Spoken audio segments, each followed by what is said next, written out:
This is TWiT.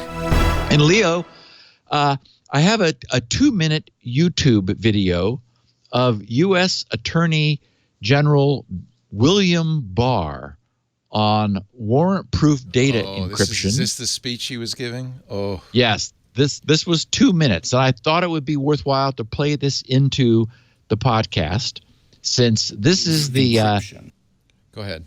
I'm sorry. Yeah, yeah. Let's just go ahead and play it. All right.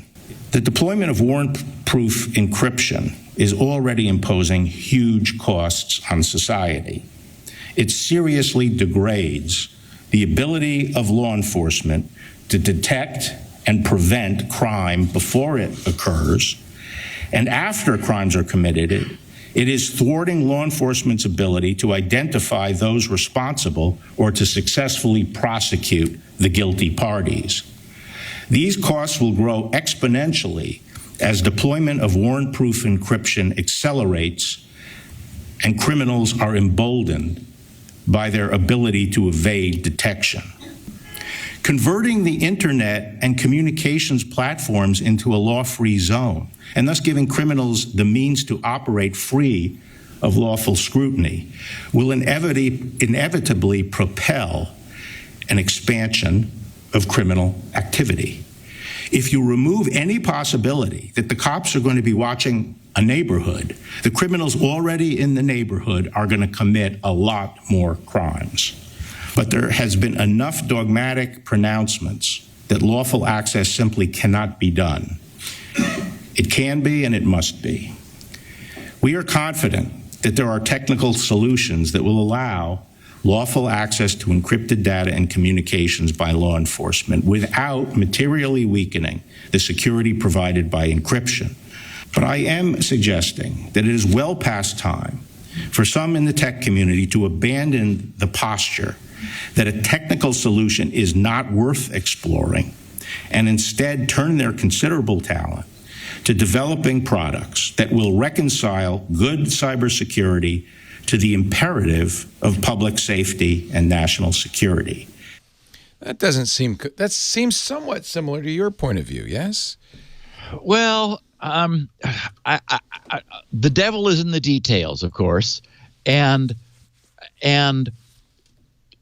my feeling is that in some of these ecosystems, it's possible for us to do this to do some of it. For example, if, as I was just saying recently, if right now Apple is managing the encryption keys for iMessage, so it would be possible to make to have a hidden participant in iMessage conversations that it in no way does it weaken the system, except that, yes, you are making a conversation available to a third party, but it's still entirely under Apple's control as it is now. But of course, if you try to broaden this too far, for example, if the government were to say, we need the ability to decrypt any TLS connection, well, that's a horse of a different color. That's a whole different problem where they're saying, we need. I mean, that really would then be some form of a backdoor if you said, we need to be able to get into any TLS connection between a web browser and a server.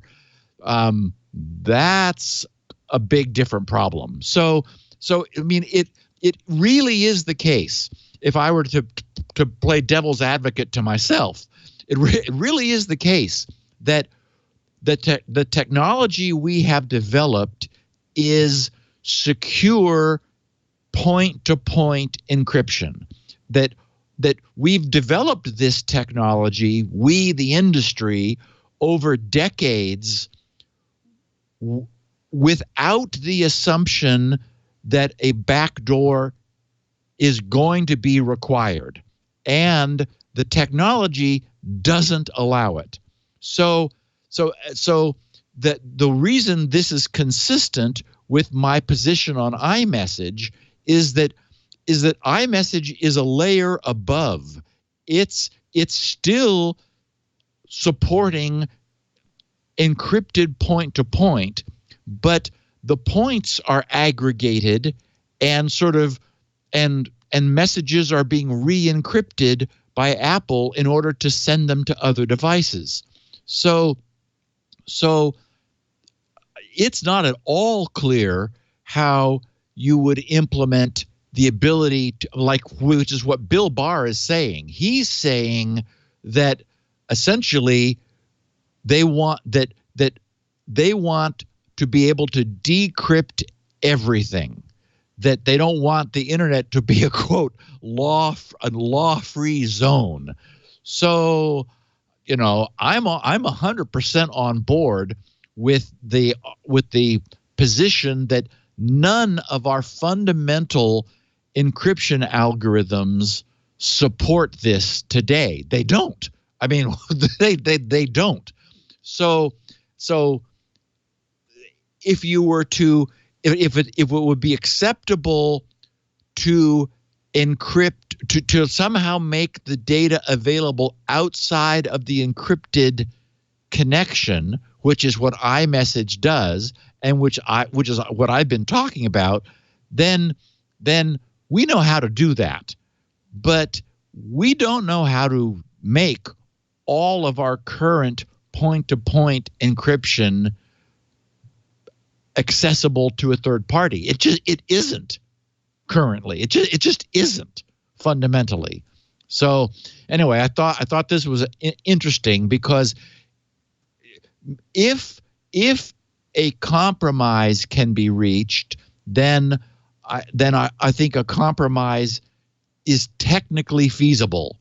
But if something like the government demands to be able to decrypt everything is what they're asking for, that really can't be done. I mean, that really requires going back to the drawing board. I mean, there are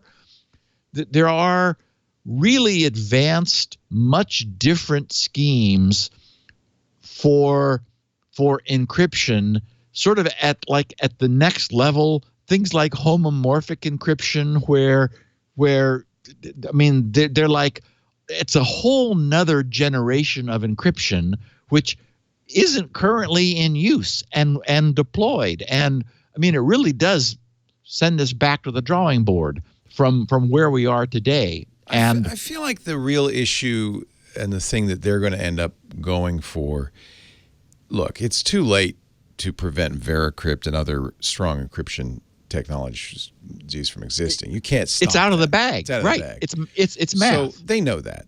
So what this really is to get Samsung and Apple and all the other phone manufacturers who ship with encryption to provide backdoors. And they'll be happy with that. And any criminal who wants to use Signal can continue to use Signal because you can't stop Signal. It's done. So, you're not going to be able to go to Moxie Marlinspike and say, could you please put in a back door? He's going to laugh at you. Well, although the API that Signal uses is the OS's API. And so that's why I'm saying if you can get the phone, you're going to get 90% of what you want anyway. Right. And you can tap the keyboard and the screen before and after Signal does its encryption and its decryption. So if you want privacy, you're going to use open source software. You're going to use an open source operating system. You're going to use existing crypto tools, open source. And you can, actually, if you want privacy, you're not going to use a smartphone. Just don't use a smartphone. There are coming FOSS smartphones. There's a Firefox phone. Librem is making a phone, and I think that's really what they're aiming at. Is that day in not too distant future when no commercial device will ship with strong encryption or foolproof encryption, or without the ability to be served a warrant and have its contents available. But despite what AG Barr said, we know that if you put a backdoor in devices like that, you can't. I don't think you can keep it to law enforcement only. A backdoor, any extant backdoor, even if it requires a warrant. Well, you've talked about ways maybe a company like Apple could have secret keys that they keep in the vault. Yeah. I mean, again, it's easy to use Apple as an example because they've built such a sophisticated, controlled environment. So, right now, Apple goes to great lengths to explain how they do not have the key to the secure enclave, how the device generates it and never sends it. Well, that's their choice. They've chosen that. But if the device over a secure connection, after generating its secure enclave key, and again, Apple could do this if they wanted to, if it shared or are forced to by law. Yes, or because I don't think they'll ever want to, but if they're forced to, yeah. Right. So, and I meant want from a technical standpoint, they could receive that secure enclave key. Now, so the counter argument is that having some Apple storage of all of the enclave keys for all of their devices is a weakness. And there's no argument to that. Right now, they don't, you can't lose what you don't have. No one can hack what you don't have. So they don't want to have the secure enclave keys. They really, really, really don't. And notice that their security model, their privacy model, their sales model is, we don't have those keys. Yeah, but can I point out they do have the keys to iCloud, and they do encourage everybody to back up everything to iCloud. And they even told the FBI, well, if you'd only let the phone back up to iCloud, we could have given you everything. So honestly, Apple, well, I don't know what Apple really thinks, but it seems to me more a marketing strategy than anything else. Yeah. And you're right. If you wanted to stay private from the government for whatever reason, and by the way, I think increasingly it becomes clear it isn't merely because you're unlawful or a bad person. You merely could be a dissident, and you want to keep your stuff private. You won't use a commercial device of any kind, computer or phone, period. You can't, because those companies will be compelled by law, by the law of the country they're in, whether it's the U.S. or China, to provide backdoor access to law enforcement. As we've said, if you really, really, really want private communication, you meet with someone naked in the middle of Central Park with throw a blanket over you so that your lips cannot be read, and you very quiet. Oh, and you use I don't know if paper and pencil would be safe either. Maybe you just whisper. Don't write anything down. That's for sure. Right. And by the way, they now have satellites that can read that pencil and paper over your shoulder. So maybe cover your mouth too while you're talking. Yeah, I mean, it's pretty hard to defeat somebody with the resources of a government.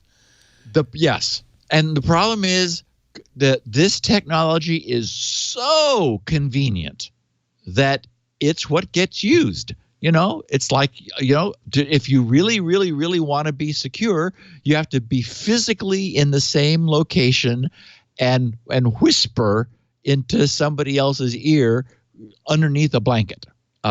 Otherwise, as soon as you start wanting convenience, you sacrifice true security. It's easy to have the appearance of security, for everyone to feel happy.